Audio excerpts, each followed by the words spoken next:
Are you thinking about bankruptcy in the United States? What is filing for bankruptcy? Filing for bankruptcy is a legal process to reduce or restructure or eliminate your debt. It is not free. You will be required to pay filing fees. You can file yourself or you can hire an attorney. Attorneys will also charge fees, but you can contact the American Bar Association to see if there are attorneys who will represent you for free. If you represent yourself, please be aware that the court personnel are not allowed to answer questions or assist you with the documents. You are also required to undergo credit counseling within 6 months before filing your case. The credit counseling provider must be on the approved list maintained by the United States courts at www.justice.gov. The certificate of completion you receive from the credit counseling provider has to be included with your bankruptcy filing. There are 2 types of personal bankruptcy in the United States, Chapter 7 and Chapter 13. We'll talk about Chapter 7 first.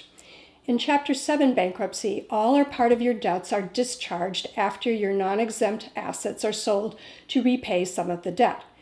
Chapter 7 bankruptcy is generally considered to be liquidation. To qualify for Chapter 7, you must have very little disposable income and you must pass the means test. The income for the means test varies by state. The means test has 2 steps. The first step looks at whether your income is less than the median in the state in which you live. If your income is less than the median for the previous 6 months and there is no reason to think that your income will increase soon, the first step is passed. If you pass, then you can move to filing for Chapter 7 bankruptcy. If you fail Step 1, then you move to Step 2. Step 2 requires you to document how much of your money was spent on things like rent or mortgage, food, medical bills, and other essentials. These items are considered allowable expenses. The court will look at the information you supply very carefully to see if you miscategorized any amounts. It will then compare your expenses to government data and make a determination as to whether your spending is excessive. If you pass this second step, then you can proceed to filing for Chapter 7. A discharge for Chapter 7 bankruptcy usually takes from 3 to 5 months. In your filing, in some states, you can choose to follow either federal law or state law. Exempt assets vary by state. Depending on your situation, this choice can benefit you. For example, under Florida law, you can not choose to follow federal law.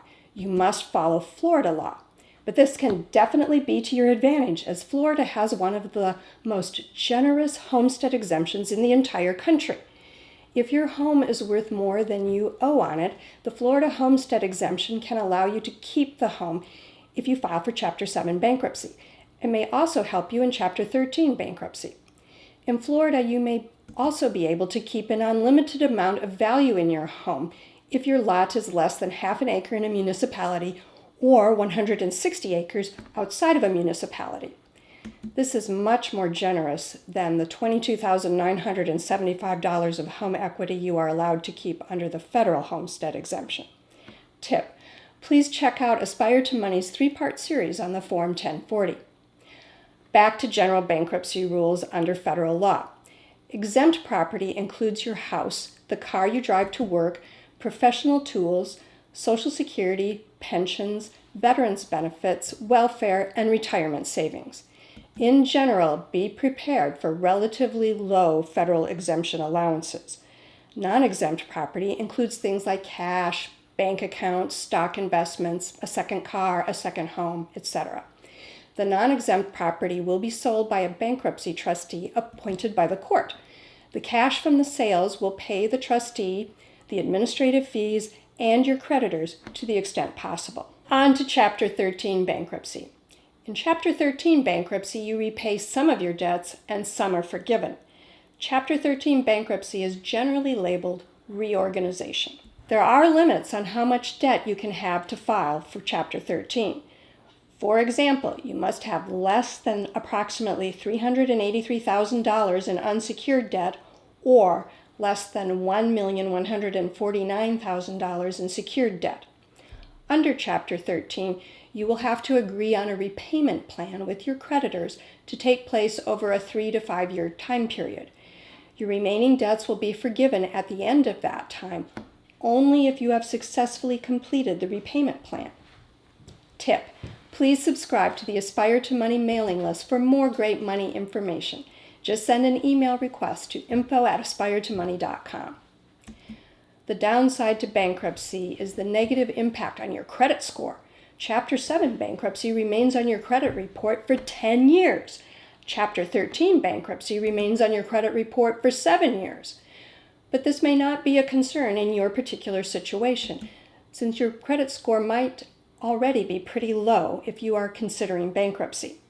But bankruptcy does not remove the following types of debt: federal student loans, alimony and child support, debts incurred after filing bankruptcy, some debts in the 6 months before filing bankruptcy, taxes, fraudulent loans, debts from personal injury while driving intoxicated, and any debts where you've had a co-signer. Bankruptcy is very complex, so it is wise to get legal help of some kind on either a free or a fee basis. Please like, comment, share, and subscribe to the Aspire to Money channel.